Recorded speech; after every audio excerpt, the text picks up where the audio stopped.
Hello everyone, ओम नमः शिवाय, जय भोलेनाथ। आशा है कि आप सब लोग बहुत अच्छे होंगे। आज हम जो रीडिंग करने जा रहे हैं वो देखेंगे आपके पार्टनर की स्ट्रॉन्ग फीलिंग्स इस वक्त आपके लिए क्या है। तो चलिए हम देखते हैं और सोच लीजिए आप आपके पार्टनर के बारे में। सोचिए कि वो और आप मिल रहे हो, आप दोनों का रीयूनियन हो रहा है। आप दोनों एक दूसरे के साथ बहुत खुश हो, अपनी ज़िंदगी बहुत खुशी खुशी आप लोग जी रहे हो।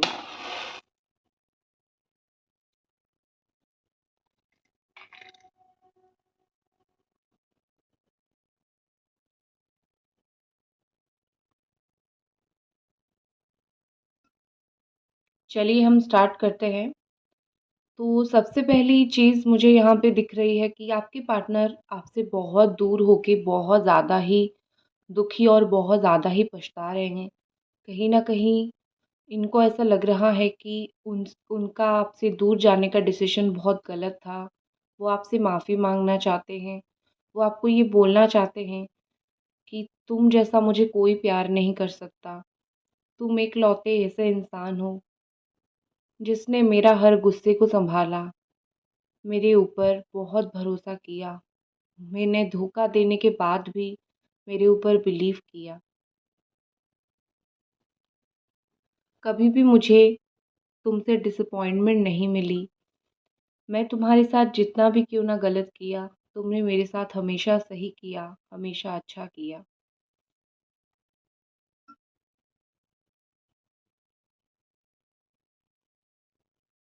मैं तुमसे दूर होके कितना पछता रहा हूँ, कितना पछता रही हूँ, तुम क्या समझोगे?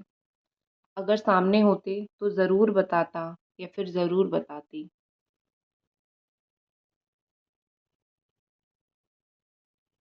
मुझे पागलों जैसा लग रहा है। मुझे लग रहा है तुम अगर अब मेरे पास नहीं आओगे या फिर मैं तुम्हारे पास ना जाऊं तो मैं पागल हो जाऊंगा।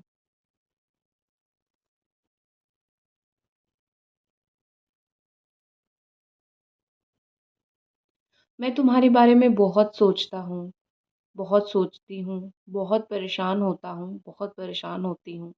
लेकिन तुम्हें कभी बता नहीं पाता क्योंकि मुझे लगता है शायद तुम नहीं समझोगे, या फिर अगर मैं बोलूँ तुम बोलोगे कि अगर प्यार है तो तकलीफ़ क्यों देते थे मुझे? क्या ज़रूरत थी? हो सकता है कि तुम मेरी परिस्थिति को विश्वास ना करो। मैं जो तड़प रहा हूँ, मैं जो तरस रहा हूँ तुम्हें ना दिखे, लेकिन मेरे दिल में तुम्हारे लिए फीलिंग्स है। मैं तुम्हें हँसाना चाहता हूँ या फिर हँसाना चाहती हूँ। मैं तुम्हारे साथ दिन काटना चाहता हूँ, रात काटना चाहता हूँ। तुम्हें ये बातें सब मनगढ़ंत कहानी लग सकती है, लेकिन मेरे लिए यही सच है और मैं बहुत ज़्यादा सच बोल रहा हूँ। इस बार जब हम मिलेंगे, मैं तुमको अपना वो टैटू दिखाऊँगा जो मैंने बनाया है। तुम्हारे साथ पूरी ज़िंदगी में हँसते-हँसते काट सकता हूँ, लेकिन पता नहीं मैं तुम्हें हँसा पाऊँगा या नहीं। तुम्हारी यादें जैसे मुझे चारों तरफ घेर के रखे हैं। इन यादों के सहारे मैं जी तो रहा हूँ, लेकिन मुझे लगता है मैं खुश नहीं हूँ। खुश होने के लिए तुम मुझे चाहिए। अगर तुम मुझे नहीं मिलोगे, मैं तुम्हारे लिए बहुत तड़प रहा हूँ, बहुत तड़पूँगा। मुझे पता है मैं तुम्हें कॉल मैसेज नहीं करता, नहीं करती, लेकिन इसका मतलब ये नहीं है कि तुम मेरी याद नहीं आते हो। बहुत याद करता हूँ मैं तुम्हें, ज़रूरत से ज़्यादा। लेकिन मैं तुम्हें कभी भी नहीं दिखाता क्योंकि इर्द-गिर्द इतने लोग हैं मेरे, उनकी नज़र लग जाएगी। तुम्हारी तबीयत बहुत ख़राब होती है, अपनी तबीयत का ध्यान रखना। सुना है तुम्हें किसी ने कुछ बहुत कड़वी बात बोली है, कोई आपको बहुत परेशान कर रहा है। चिंता मत करो, जब मैं जाऊँगा, मैं जाऊँगी, मैं तुम्हारे लिए स्टैंड लूँगा। अभी तक तुम्हारी बात अनसुना करके मैंने इस रिश्ते में बहुत सारी खामियाँ निकाली हैं, लेकिन मैं मूर्ख था जो मुझे सिर्फ़ कमियाँ ही दिखी। पॉज़िटिव चीज़ें, अच्छी साइड मुझे दिखी नहीं, और अब जब दिख रही है, तो मैं कुछ कर नहीं पा रहा हूँ। तुम्हारी चेहरे पे मैं ही खुशी दे सकता हूँ, ये मुझे पता है, लेकिन फिर भी मैं नहीं दे पा रहा हूँ, इतना बदकिस्मत हूँ मैं। हमारा अगर लॉन्ग डिस्टेंस का रिलेशनशिप ना होता, अगर हम दोनों रोज़ मिलते, तो शायद ये प्रॉब्लम होती ही नहीं। शायद हम दोनों एक दूसरे को और ज़्यादा अच्छी तरीके से समझते।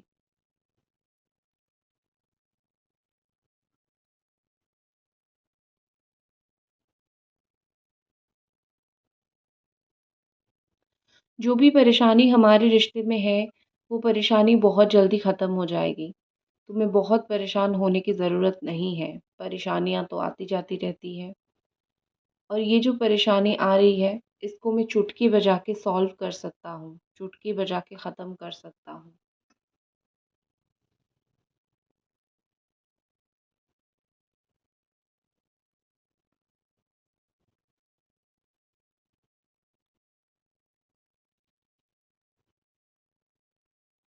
Angel number 333, angel number 666, 1010, 12 and 15, ये सब नंबर हो सकता है आपको बहुत ज़्यादा दिख रही हो। तो यहाँ पे ऐसा दिखने का मतलब ये है कि आपके पर्सन की तरफ से कोई मैसेज आपके लिए आ रहा है। आपके पार्टनर ये सोच रहे हैं कहीं न कहीं वो अगर आपको मिस कर रहे हैं तो वो कैसे आपको कॉल करें।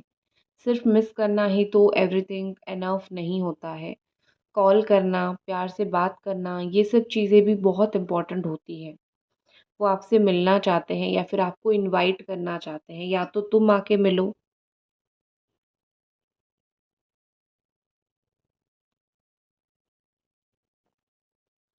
या तो तुम आके मिलो या फिर मैं तुम्हें इनवाइट करता हूँ या फिर इनवाइट करती हूँ। कुछ बातें वो आपको एक्सप्लेन करना चाहते हैं, कुछ बातें वो आपको समझाना चाहते हैं। कुछ चीज़ें ऐसी भी हैं जो कि अनएक्सप्लेनेबल है, मतलब समझाएँगे तो भी आप समझ नहीं पाओगे। तो वो उस सिचुएशन को कैसे हैंडल करे, वो सिचुएशन में आपको चीज़ें कैसे समझाए, वो मोस्टली वही सोच रहे हैं। कहीं न कहीं आपके पार्टनर डर जाते हैं, ये सारी सिचुएशन को देख के। उनको लगता है कि बात अगर हम दोनों कर भी लें, तो शायद हम दोनों के बीच में अंडरस्टैंडिंग ना बैठे। आपके पार्टनर कुछ चीज़ें फ़िक्स करना चाहते हैं, ठीक है? आपसे बात करने का या तो टाइम टेबल फ़िक्स कर लेना चाहते हैं या फिर आपसे मिलने का टाइम टेबल फ़िक्स कर लेना चाहते हैं। मुझे ऐसा लग रहा है कि वो कुछ चीज़ें फ़िक्स करना चाहते हैं।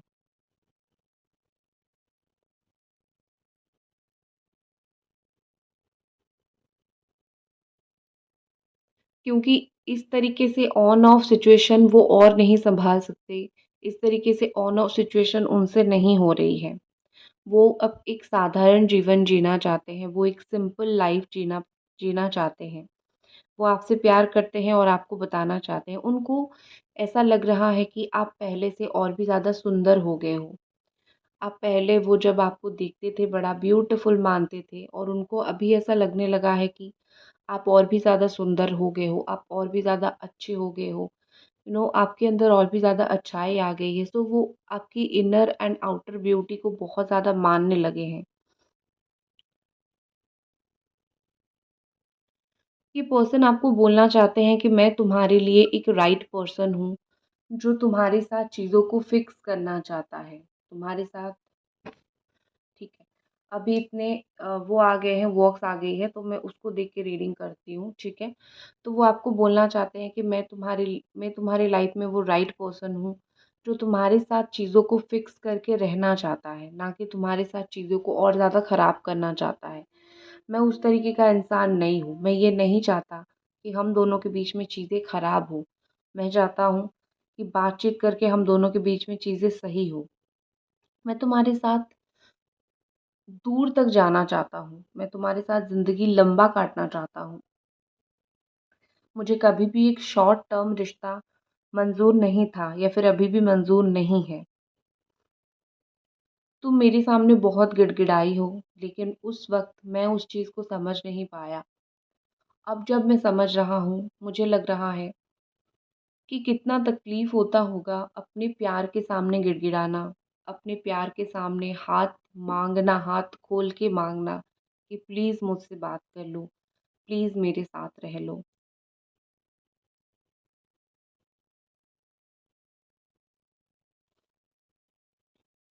तुम्हें हमेशा इंसल्ट किया, उस चीज़ के लिए बहुत ज़्यादा सॉरी।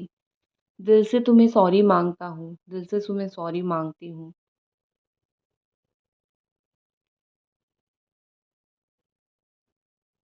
तुमने मेरे लिए अपने घरवालों से या फिर अपने दोस्तों से, कुछ लोगों से लड़ाई झगड़ा किया है। उस चीज़ की वज़ह से मैं बहुत शर्मिंदा हूँ, क्योंकि तुमने मेरे लिए इतना कुछ किया और मैं तुम्हारे लिए कुछ ना कर सका। जब साथ देने की बारी आई, कहीं न कहीं मैं पीछे हट गया, मैं दूर हो गया। मुझे अपनी गलती का एहसास है। एक प्यार करने वाला इंसान जब दूर हो जाता है तो कितना तकलीफ़ होता है, मुझे अभी समझ आ रहा है। जो परिस्थिति मैंने तुम्हें फ़ील करवाया, वही परिस्थिति अब ज़िंदगी मुझे दे रही है। मैं अपनी लाइफ़ में सीक्रेटली तुम्हें चाहता हूँ या फिर चाहती हूँ। मैं तुम्हें ये दिखा रहा हूँ कि मुझे तुम्हारी ज़रूरत नहीं, मैं अपनी ज़िंदगी में किसी के साथ नहीं रहना चाहता। लेकिन मैं आपको ये बता दूँ, वो चाहते हैं कहीं न कहीं आपके साथ रहना। वो चाहते हैं, मैं चाहता हूँ, उनका मैसेज मैं चाहता हूँ कि तुम मुझे पहले की तरह आके समझाओ। जब तुम मुझे एक बच्चे की तरह समझाते थे, मुझे बहुत अच्छा लगता था।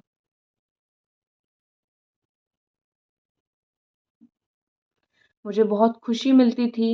मुझे ऐसा लगता था कि ये इंसान जो है वो परफ़ेक्ट है। लेकिन तुम्हारी अच्छाई को कब मैंने नज़रअंदाज़ किया और तुमसे दूर हो गए, उस चीज़ के लिए माफ़ी चाहता हूँ। तुम्हारी कॉम्प्लीमेंट्स मुझे बहुत अच्छे लगते थे। तुम जिस तरीके से मुझे कॉम्प्लीमेंट्स देते थे, जिस तरीके से तुम मुझे फ्लावर देते थे या फिर जिस तरीके से तुम मुझे ऊँचा रखते थे, जिस तरीके से प्यार करते थे, जिस तरीके से सोचते थे कि बस मैं ही तुम्हारे लिए सब कुछ हूँ। तो को उस चीज़ वो सारी चीज़ जो है मुझे बहुत याद आती है। तुम्हारी दी हुई पैम्परिंग, तुम्हारा दिया हुआ प्यार, तुम्हारा दिया हुआ रिस्पेक्ट मुझको बहुत याद आता है। शायद दुनिया में तुम्हारे जैसा कोई दे नहीं रहा है। मैं अपनी फैमिली को भी बहुत भरोसा किया, लेकिन मुझे उनकी तरफ से वो नहीं मिली जो तुम्हारी तरफ से मिली। तुम्हारा ब्लाइंड बिलीव, तुम्हारा ब्लाइंड ट्रस्ट, तुम्हारा ब्लाइंड प्यार मेरा आँख आज खोल चुका है। मैंने तुम्हें बहुत बार डाँटा है, मैंने तुम्हें बहुत बार बोला है कि कॉल मत करो, मैसेज मत करो। वो सारी इस वजह से नहीं कि मैं बात नहीं करना चाहता था, वो सारी इस वजह से कि मैं तुम्हें तकलीफ़ नहीं देना चाहता था। तुम्हें इतना ना आदत हो जाए कि तुम मेरे बिना रह ना सको। मैं तुम्हारे बिना ज़िंदगी जीना सीख गया हूँ, लेकिन जी नहीं पा रहा हूँ। सीखना और जीने में बहुत फ़र्क होता है। तुम्हारे साथ वो खुशी की पल जो मैंने साथ बिताया है, जो फ़न मैंने किया है, वो फ़न मुझे अभी भी बहुत याद आती है। तुम्हारी दोस्तों ने मुझे थोड़ी-सी समझाने की कोशिश किया है। तुम्हारे इर्द-गिर्द तुम्हारे लिए जो अच्छा सोचते हैं, उन्होंने मुझे काफ़ी हद तक समझाने की कोशिश किया है, लेकिन मैं मूर्ख नहीं समझा, मैं नहीं समझ पाया। इस चीज़ के लिए दिल से माफ़ी माँगना चाहता हूँ मैं। मेरे पास तुम्हें खोने का और शक्ति नहीं है। मेरे पास ये एबिलिटी नहीं है कि मैं तुम्हें खो सकूँ। जितना खोना था, उतना ही खो के मैं बहुत परेशान हूँ। अब मुझे तुम्हें पूरी तरीके से नहीं खोना है। क्या तुम मेरे जीवन में वापस आ सकते हो? मुझे पता है कि तुम मेरा इंतज़ार कर रहे हो, लेकिन मैं ये बोलूँगी या फिर बोलूँगा, क्या तुम मेरे जीवन में अपनी तरफ से वापस आ सकते हो? मैंने तुम्हें कुछ चीज़ों में झूठ बोला है। वो क्या झूठ मैंने बोला है, वो जल्दी ही मैं जाके तुम्हें बताऊँगा या फिर बताऊँगी। मेरा झूठ सुन के मुझे माफ़ करना। परिस्थिति में आके मैंने कुछ झूठ बोला था, लेकिन मैं दिल से कभी भी तुम्हें धोखा नहीं देना चाहता था।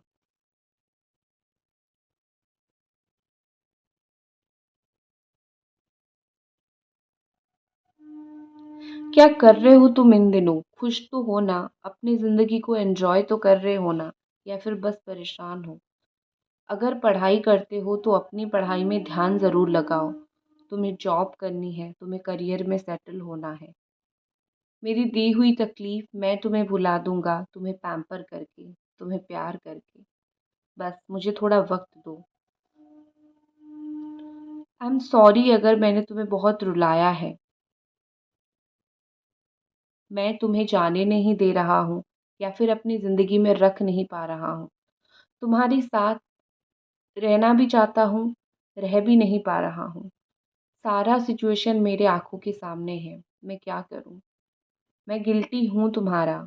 तुम मुझे चाहे तो 2 थप्पड़ भी मार सकते हो। मैं तुम्हारा ही हूँ। मैं कहीं पे भी रहूँ, मैं तुम्हारा ही हूँ। कोई और मेरे जीवन में आ जाए, तुम्हारी जगह मैं कभी भी उसको नहीं दूँगा। सिर्फ़ प्यार के एंगल से नहीं, रिस्पेक्ट, केयर, अंडरस्टैंडिंग, वैल्यू करना, तुम जैसा कोई नहीं कर सकता। वो बोलते हैं ना कि समय जाने पे समझ आता है कि हमने किसके साथ क्या किया है, तो मुझे वही दिख रहा है। जैसे ही देर हो गई, जैसे ही दूर हो गए तुम मुझसे, वैसे मुझे समझ आया कि मैंने तुम्हारे साथ कितना गलत किया। अगर करते वक़्त मुझे समझ होता, तो मैं कभी भी तुम्हारे साथ इतना हद तक गलत नहीं करता। ज़िंदगी बहुत छोटी है। इस छोटी-सी जीवन में मैंने तुम्हें बहुत तकलीफ़ दिया है। मुझे माफ़ करना।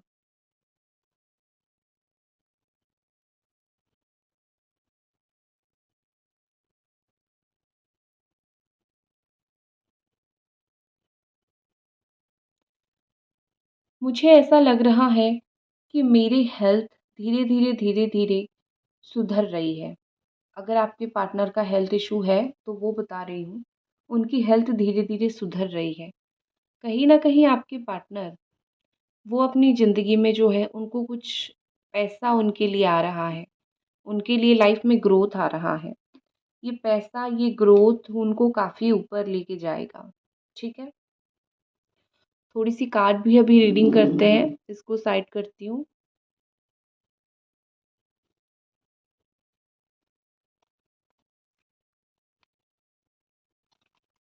कार्ड के थ्रू देखते हैं आपके पार्टनर की इस वक़्त और क्या फीलिंग्स हैं।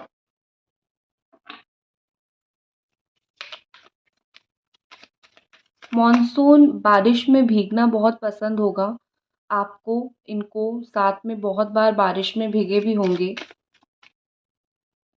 लॉन्ग ड्राइव पे जाते होंगे।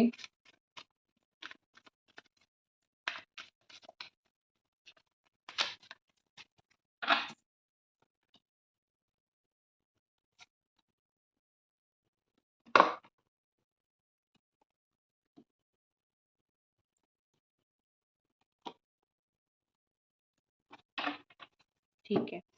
और जो साइन यहाँ पे निकल के आ रही है, Capricorn, Taurus, Virgo, Cancer, Scorpio, Pisces, Gemini, Aquarius, Libra and Aries, Sagittarius, Leo, all sign वालों के लिए है। 10 ऑफ पेंटिकल्स का कार्ड है, तो ये बहुत ही ज़्यादा क्लैरिटी और क्लियर शो करता है कि आपके पार्टनर आपको उनके घर पे मिलाना चाहते हैं। आपके पार्टनर आपको उनके फैमिली लोगों से मिलवाना चाहते हैं। वो दिखाना चाहते हैं, वो उनको बोलना चाहते हैं कि देखो ये मेरी जान-पहचान का है, या तो मुझे इससे शादी करनी है, या फिर ये मेरा बहुत अच्छा दोस्त है। मतलब आपको अपनी फैमिली में इंट्रोड्यूस करवाना चाहते हैं।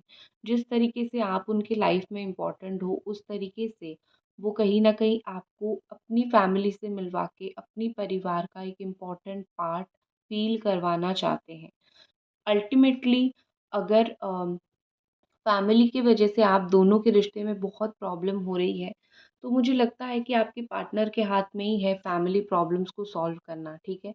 अगर वो थोड़ा-सा कोशिश करेंगे तो फैमिली प्रॉब्लम पूरी तरीके से सॉल्व हो जाएगी। 7 ऑफ वॉन्ड का कार्ड है, बस थोड़ा-सा उठ के खड़े होने की ज़रूरत है, ठीक है? क्योंकि ज़िंदगी में ऐसा कोई काम है नहीं जो आप करोगे और ऑब्स्टैकल नहीं आएगा। तो ऑब्स्टैकल हर एक चीज़ में आता है। तो यहाँ पे मुझे ऐसा लग रहा है कि इस रिश्ते में जो ऑब्स्टैकल आ रही है, अगर वो थोड़ा-सा स्टैंड लेते हैं, सही हो जाएगा और मुझे वो अगले 7 दिन के अंदर कोई ना कोई स्ट्रॉन्ग स्टैंड लेते हुए दिख रहे हैं। ठीक है, यहाँ पे नंबर 4 अनस्टेबिलिटी का कार्ड है, कुछ भी हो जाए ये पर्सन इतने स्ट्रॉन्ग ज़रूर स्टैंड लेंगे कि एटलीस्ट आप दोनों के बीच में जो है चीज़ें थोड़ी-सी सेटल हो जाए, ठीक है? अनसर्टेनिटी ना रहे, अनसेटल्ड ना रहे। चीज़ें थोड़ी-सी सेटल हो जाए ताकि आप दोनों एक-दूसरे के साथ रह सको फ्यूचर में, ठीक है? इतना सब कुछ करके ना रहने का तो कोई सवाल पैदा नहीं होता, ठीक है ना? अब मैं देखती हूँ गाइडेंस आपके लिए क्या गाइडेंस है?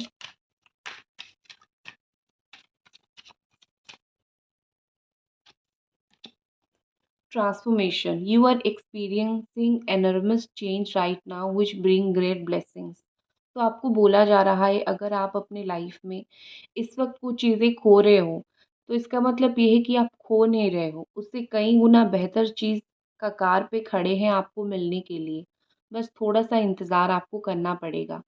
हमेशा जो ज़िंदगी में होता है ना, वो बुरे के लिए नहीं होता है। कुछ-कुछ चीज़ें भगवान उससे 100 गुना बेहतर देते हैं, इसीलिए भी होता है। तो आपको वो बोला जा रहा है। गाइडिंग चिल्ड्रन, आप बच्चों को प्यार करें। आप लड़कियों को कुछ छोटी-छोटी बच्चियों को कुछ खिला दें। अगर आप टीचर हैं, तो उनके साथ पैम्परिंग कीजिए, ठीक है? जितना आप बच्चों का दिल समझोगे, उतना आपका दिल जो है भगवान समझेंगे या फिर ये पर्सन समझेंगे। क्योंकि ऐसा दिख रहा है कि आप यहाँ पे हीलिंग के लिए बने हो, आप हेल्पिंग के लिए बने हो। जितना आप मदद करोगे, उतना आपको मदद मिलेगा और आपके इर्द-गिर्द अगर बच्चे हैं, तो उनको खुश कीजिए। ब्लॉसमिंग, अभी आपकी ज़िंदगी में अच्छाई आना जस्ट स्टार्ट ही हुआ है। अभी आपको बहुत कुछ देखना बाकी है। दिल थाम के इंतज़ार करके रहिए। यही थी आपकी रीडिंग। आशा है कि आपको पसंद आई और मिलते हैं अगली रीडिंग पे। Bye bye.